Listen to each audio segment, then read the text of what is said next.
Corporate responsibility and diversity in the workplace. I'm joined live via Skype by Nicholas Pearce.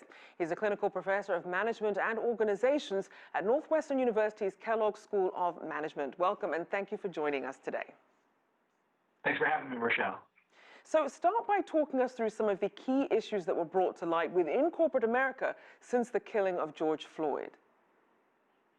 The George Floyd murder has set off an entire tsunami of diversity and inclusion related activities.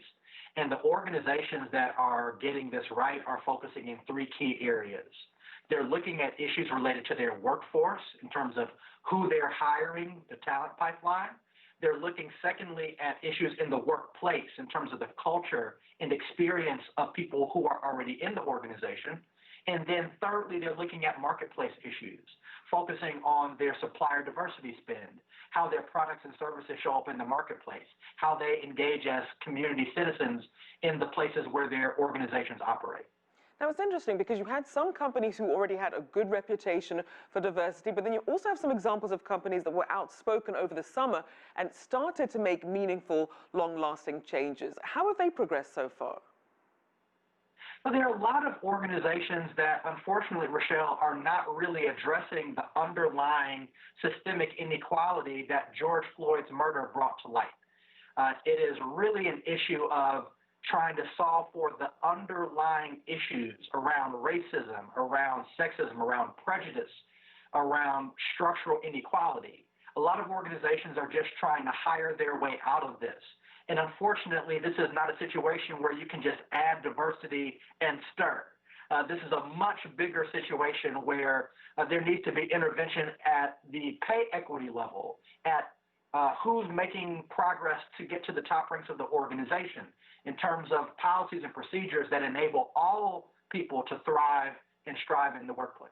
And you raise an important issue because one of the concerns among workers in this space is that now they're being recognized by their leadership, but it's often limited to these diversity-related roles. So what should companies be doing to help their employees chart their career paths beyond that space?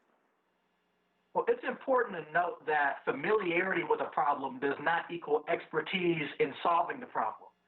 So I applaud people of color who have been tapped on the shoulder in organizations around the world to help their companies solve for racism. However, people of color who are being tapped to lead this work need to be equipped with three things. They need to be compensated for it, they need to pay, because this is real organizational work. This is not just doing the chores or taking out the trash. This is real work. So they need pay. Secondly, they need power. They need the influence and they need the access to actually have conversations of consequence. And thirdly, they need protection. They are oftentimes being asked to put themselves at risk by implicating their own managers or their managers' managers as part of the diversity and inclusion related challenges that the organization is facing. So they need to have a degree of job protection so they're not putting themselves unnecessarily at risk to solve problems that they did not create. And clearly this is something that has obviously been simmering for a long time, but then obviously the pandemic then came along. You also have ongoing political wrangling. What role have those issues played in the attention that's been given to racial inequality?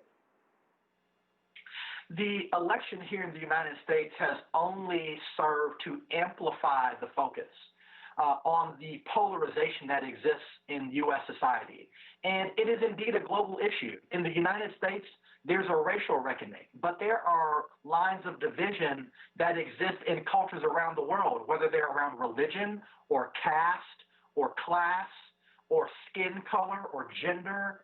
The list goes on. And so part of what this moment, which we hope is truly a movement that will outlast the business cycle, what this movement is pointing us to is the need to not just tolerate each other, but to learn how to build cross-cultural agility that will help us to collaborate across boundaries and across lines of difference of all kinds. So just very quickly, we have about 15 seconds. As people and businesses try to survive the health and economic fallout from the pandemic and a new Biden administration coming in, what are you keeping an eye on in the coming months? We're going to be looking at who President-elect Biden puts into key roles of leadership and influence, what policies he enacts, and what commitments he makes once he is already in office. It will be very important to see whether systemic change is brought about or if quick fix patches that help for the optics but don't change the underlying situation are the solutions that he tends to advocate for.